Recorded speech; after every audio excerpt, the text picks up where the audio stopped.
perkara yang tak dapat ku mengerti. Mengapakah harus terjadi di dalam kehidupan ini? Satu perkara yang ku simpan dalam hati, tiada satu pun yang terjadi tanpa Allah peduli.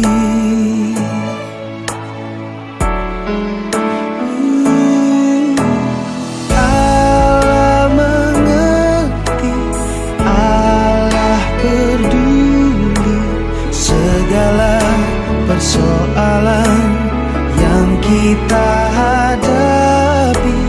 Takkan pernah dibiarkannya ku bergumul sendiri, sebab Allah mengerti.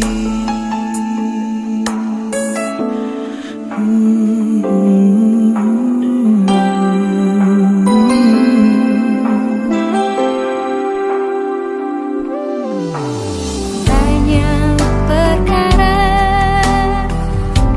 yang tak dapat ku mengerti. Mengapakah harus terjadi di dalam kehidupan ini? Satu perkara yang ku simpan dalam hati, tiada satu pun kan terjadi tanpa Allah peduli.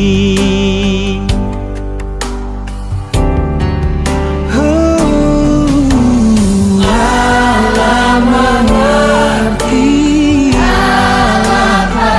Dia peduli Segala persoalan yang kita hadapi, takkan pernah dibiarkannya ku bergumul sendiri. Allah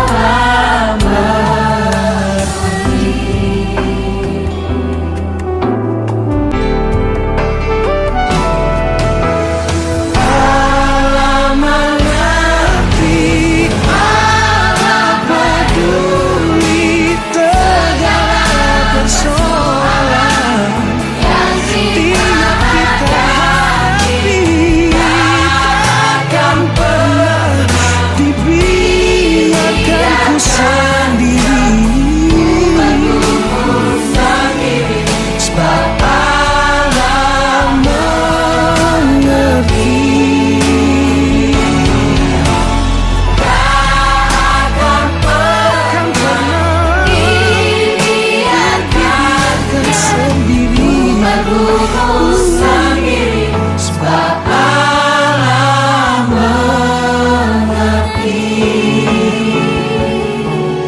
Dia tak biarkanmu sendiri, sebab Allah mengerti.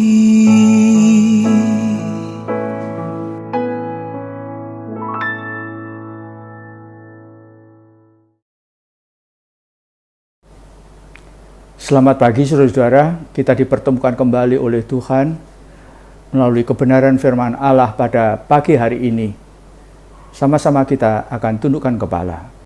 Bapa kami yang baik, hati ini tetap penuh ucapan syukur sekalipun sikon pada saat ini belum bisa memungkinkan bagi kami untuk berkumpul bersama-sama di dalam gereja. Tetapi tatkala kebenaran firman-Mu itu Tuhan datang kepada kami pribadi lepas pribadi, itu lebih dari yang kami butuhkan. Allah Roh Kudus akan menyertai pemberitaan firman-Mu ini. Dalam nama Tuhan Yesus Kristus kami sudah berdoa. Amin. Ayat pokok kita akan sama-sama baca di dalam Kejadian 2 ayat yang ke-7. Ketika itulah Tuhan Allah membentuk manusia itu dari debu tanah dan menghembuskan nafas hidup ke dalam hidungnya. Demikianlah manusia itu menjadi makhluk yang hidup. Saudara-saudara, manusia itu disebut makhluk yang hidup karena ada dua hal. Yang pertama, debu tanah. Yang kedua, Tuhan meniupkan nafas hidup. Maka disebut makhluk hidup. Nah, tentang debu tanah ini, Alkitab mengatakan di dalam Kejadian pasal 3 ayat yang ke-19. Dengan berpeluh engkau akan mencari makananmu sampai engkau kembali lagi menjadi tanah, karena dari situlah engkau diambil, sebab engkau debu dan engkau akan kembali menjadi debu. Perhatikan saudara-saudara, tubuh yang dari debu tanah itu semakin hari akan semakin rentang. Semakin hari akan semakin rapuh, sehingga dikatakan akan kembali menjadi debu tanah. Tetapi saudara-saudara, tidak boleh atau tidak dapat dikatakan bahwa nafas hidup itu juga digambarkan seperti debu tanah. Semakin hari semakin rapuh. Justru Allah menginginkan supaya nafas hidup manusia, rohaniah kita itu semakin hari boleh semakin kuat. Jangan semakin rapuh. Ibrani pasal yang ke-13 ayat 5. Janganlah kamu menjadi hamba uang, dan janganlah dan cukupkanlah dirimu dengan apa yang ada padamu. Karena Allah telah berfirman, Aku sekali-kali tidak akan membiarkan engkau, dan aku sekali-kali tidak akan meninggalkan engkau. Saudara-saudara, nafas hidup itu nanti akan terus berkembang sehingga akan membentuk suatu kepribadian.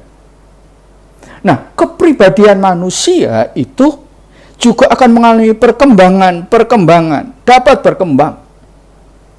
Ada yang berkembang ke arah yang baik, ada juga ke arah yang jahat atau yang buruk. Setelah manusia jatuh di dalam dosa, maka kepribadian ini selalu ada hal-hal yang baik, yang positif, dan hal-hal yang negatif. Maka kita perlu tahu. Nah, kiranya melalui contoh yang akan sama-sama kita pelajari, saudara dan saya bisa menjadi lebih jelas. Kita buka di dalam Hakim-Hakim pasal 7. Hakim-Hakim pasal 7 ayat 2 dan 3. Berfirmanlah Tuhan kepada Gideon, terlalu banyak rakyat yang bersama-sama dengan engkau itu daripada yang ku kehendaki untuk menyerahkan orang Midian ke dalam tangan mereka. Jangan-jangan orang Israel bermegah-megahkan diri terhadap aku sambil berkata, tanganku sendirilah yang menyelamatkan aku. Maka sekarang serukanlah kepada rakyat itu demikian. Siapa yang takut dan gentar, biarlah ia pulang enyah dari pegunungan Gilead. Lalu pulanglah 22.000 orang dari rakyat itu, dan tinggallah 10.000 orang. Mengapa ada puluhan ribu orang yang mengundurkan diri sebelum berperang? Sangat banyak. Saudara-saudara, perkembangan kepribadian itu bisa ditinjau dari beberapa sisi. Kita lihat dari sisi tahun. Usia 12 sampai 18 itu berkaitan dengan identitas atau jati diri. Sedangkan di sisi negatifnya, mereka, kelompok ini lagi mengalami kebingungan. Siapakah aku? Aku itu akan kemana dan bagaimana caranya untuk bisa mencapai apa yang aku inginkan? Ini mencari identitas. Nah, saudara-saudara, tatkala seseorang itu gagal menemukan identitas atau jati diri, maka dia akan sulit untuk membuat komitmen. Dia akan mengalami kesulitan sehingga dia tidak memiliki keyakinan, maka gampang atau mudah ganti-ganti pekerjaan. Nah, ini ciri yang nyata. Saudara-saudaraku, itulah sebabnya tidak heran ada 20.000 orang yang mengundurkan diri karena mereka itu dalam usia yang masih belia itu belum menemukan saya ini siapa, untuk apa saya hidup, bagaimana caranya. Lalu tiba-tiba dikumpulkan untuk berperang melawan musuh. Ini satu problem. Nah, saudara-saudara, demikianlah juga orang-orang yang seusia seperti tentara-tentara atau masyarakat Israel ini dihadapi pula oleh generasi kita saat ini. Kita akan baca di dalam Ulangan 20 ayat yang ke-8. Lagi para pengatur pasukan itu harus berbicara kepada tentara demikian. Siapa takut dan lemah hati, ia boleh pergi dan pulang ke rumahnya, supaya hati saudara-saudaranya jangan tawar seperti hatinya. Siapa yang takut boleh mengundurkan diri. Di dalam kitab Ulangan, supaya jangan mempengaruhi saudara-saudaranya. Lihat saudara-saudara, tentu saja ini hal yang di luar dugaan Gideon. Tetapi Allah yang sudah suruh Gideon untuk menghadapi tentara Median, Allah yang sudah memikirkan tentaranya yang siap untuk berperang. Maka hal yang pertama, Tuhan berkata, tidak dilihat dari jumlahnya, tetapi siapa yang merasa takut dan gemetar, agar tidak mempengaruhi saudara-saudaranya yang lain, silahkan mundur. Saudara-saudara, rupanya ada roh yang tidak terlihat, yang membawa dampak yang sangat negatif pada waktu anak-anak Tuhan menghadapi permasalahan atau tantangan. Kemudian ada yang berusia 18 sampai 40 tahun. Permasalahan yang dihadapi adalah keintiman yang berlawanan, bertolak belakang dengan isolasi. Memang kita menyadari usia-usia yang seperti ini adalah usia-usia yang bisa membuat seseorang itu berhasil atau sebaliknya gagal. Orang yang berhasil adalah orang yang memiliki kemampuan untuk mengembangkan kepribadiannya, sehingga orang lain itu bukan merupakan saingan, bukan merupakan tantangan yang akan menghancurkan identitas dirinya, tetapi itu justru kesempatan untuk bersama-sama meraih tujuan. Sekalipun demikian, Ada juga orang yang memiliki pikiran-pikiran yang negatif, yang berkaitan dengan identitas diri ini. Sehingga tatkala dia merasa takut kehilangan jati dirinya, takut tidak dihargai, maka dia akan menempatkan diri sebagai single fighter. Padahal masih muda usianya, masih perlu masukan-masukan untuk membentuk kepribadian yang tangguh. Kenyataan yang ada, kenyataan yang dialami, ada juga orang-orang yang mengisolasi diri, tidak bisa bergaul dengan orang lain, tidak mau bergaul.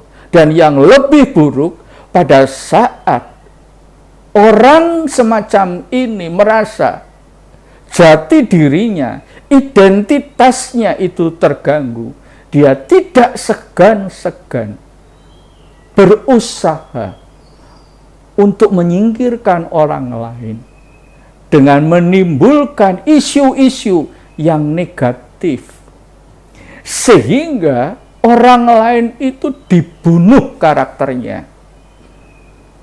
Saudara-saudara, maka kita tidak heran lagi puluhan ribu orang itu mengundurkan diri, tidak tahu jati diri dan belum bisa menemukan kepribadiannya. Nah, ini harus kita perhatikan, saudara-saudara, bahwa untuk mengalahkan musuh, untuk menghadapi permasalahan, itu kita harus bekerja bersama. Kita bukan manusia super, saudara-saudara, tetapi manusia yang membutuhkan pertolongan Allah, juga membutuhkan masukan dari orang lain.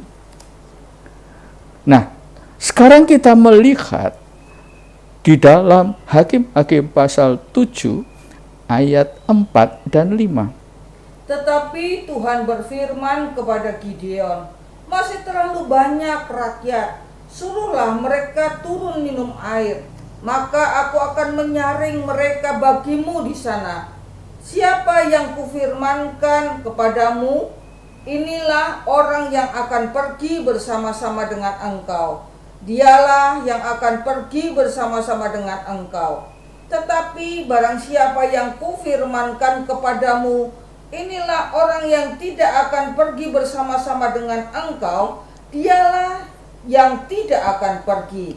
Lalu Gideon menyuruh rakyat itu turun minum, dan berfirmanlah Tuhan kepadanya, barang siapa yang menghirup air dengan lidahnya seperti anjing menjilat, haruslah kau kumpulkan tersendiri. Demikian juga semua orang yang berlutut untuk minum. Lihat, Tuhan berkata kepada Gideon, tentaramu itu masih terlalu banyak. Tuhan terus terang berkata kepada Gideon, jangan sampai mereka itu menjadi sombong, sehingga tatkala mengalahkan musuh, dalam hati mereka berkata, ini karena usahaku, ini karena kekuatanku. Maka Tuhan menguji untuk yang kedua kalinya, suruh mereka itu pergi ke tepi sungai, biarlah mereka minum seperti anjing, dan pilihlah mereka yang minum menjilat dengan lidahnya seperti anjing. Dari ribuan, dari 10.000 orang, sekarang menjadi 300 orang. Itulah tentaraku, itulah yang akan menyertai engkau berperang, itulah yang akan membawa kamu kepada kemenangan. Nah, saudara-saudara, dilihat dari perkembangan kepribadian tadi, ada usia dari 40 ke atas.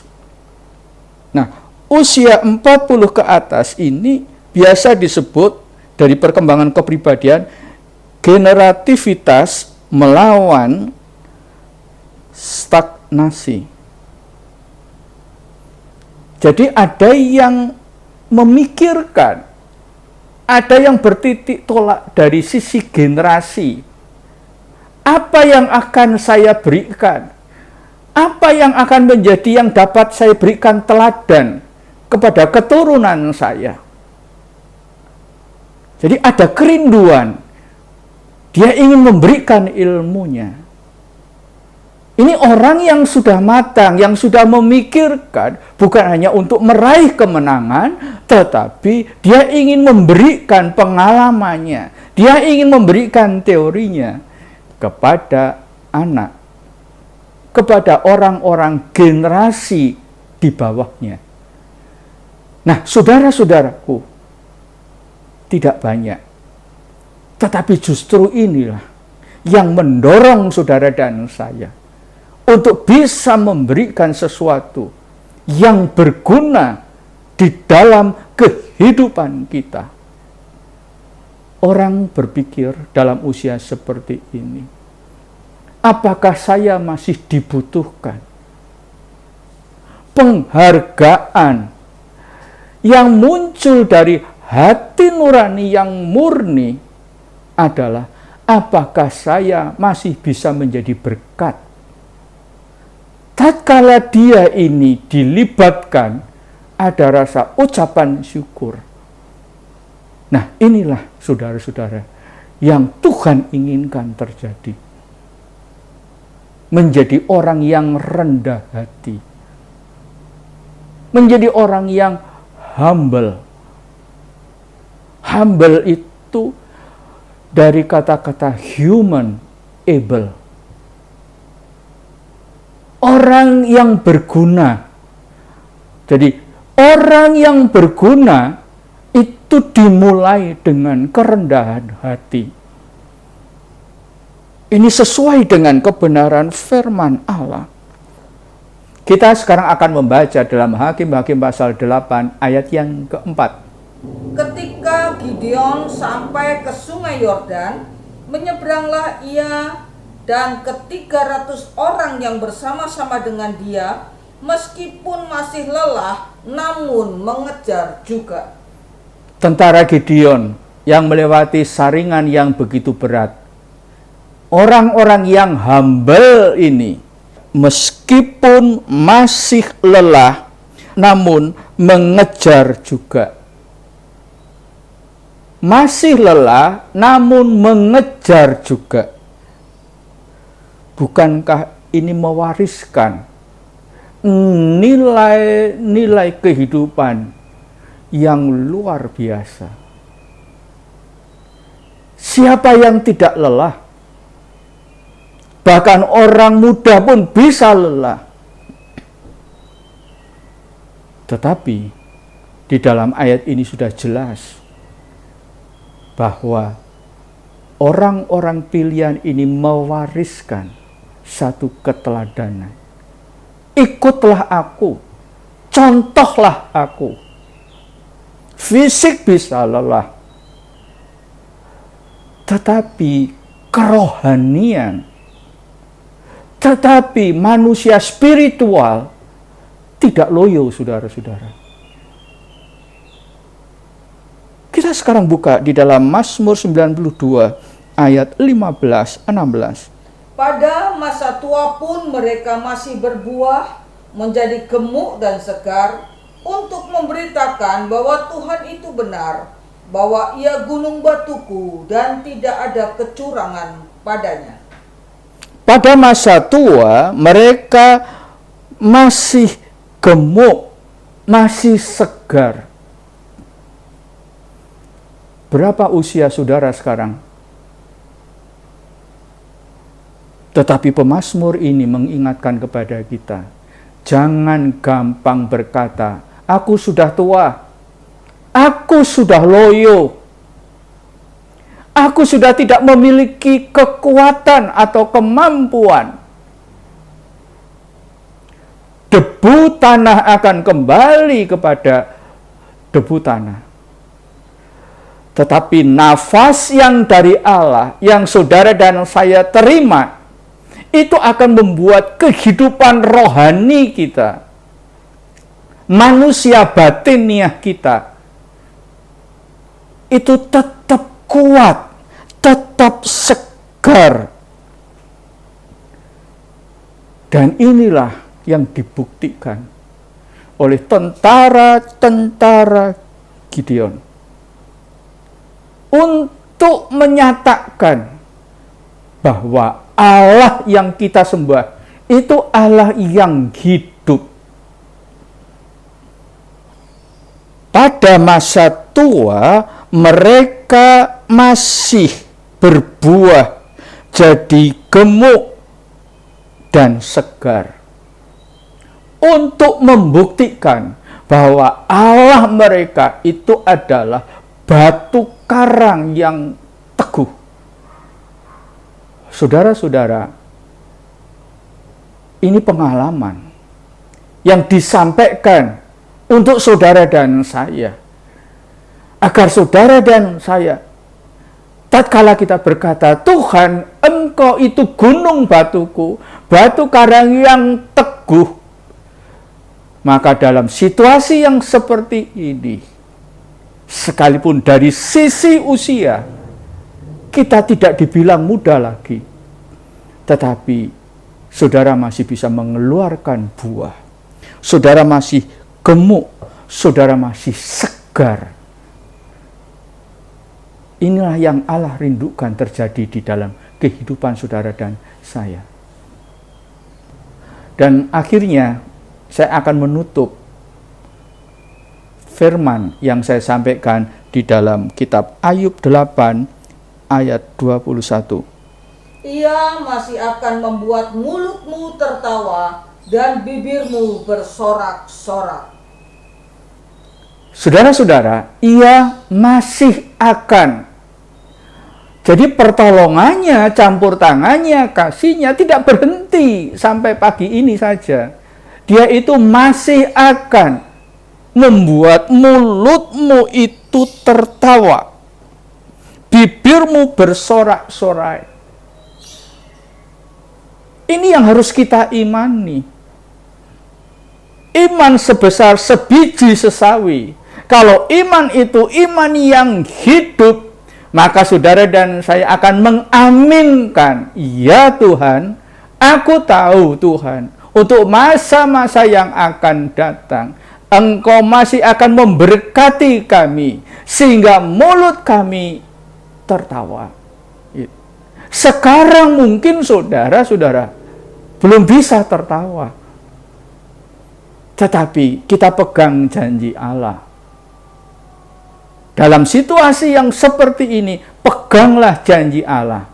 Ia masih akan membuat mulutmu tertawa dan bibirmu bersorak-sorai. Saudara-saudara, kalau tertawa, kita tahu, itu mungkin hanya bentuk bibir saja tertawa. Tetapi kalau sorak-sorai, itu ada teriakan-teriakan, ada kata-kata yang disampaikan, kata-kata pujian, bukan hanya keluar dari dalam hati, lalu terlihat oleh mulut, tetapi ada kata-kata yang nyata. Dan itu Tuhan janjikan, aku yang akan membuat semuanya. Amin. Demikianlah firman Tuhan. Kita akan akhiri kebenaran firman Allah ini dengan sama-sama tundukkan kepala berdoa. Tuhan, terpujilah nama-Mu. Engkau membuat hati ini penuh ucapan syukur. Masa depan kami bukan masa depan yang suram, tetapi Engkau memiliki rencana-rencana yang indah. Ajar kami untuk bukan sekedar memiliki iman, tetapi iman yang berbobot, iman yang hidup Tuhan. Berkati anak-anak-Mu yang sudah mendengarkan kebenaran firman Allah. Dan sekarang saudara-saudara, biarlah berkat dari Allah Bapa, kasih sayang Allah Anak, persekutuan Roh Kudus menyertai saudara dan saya saat ini sampai selama-lamanya. Dalam nama Tuhan Yesus Kristus. Amin.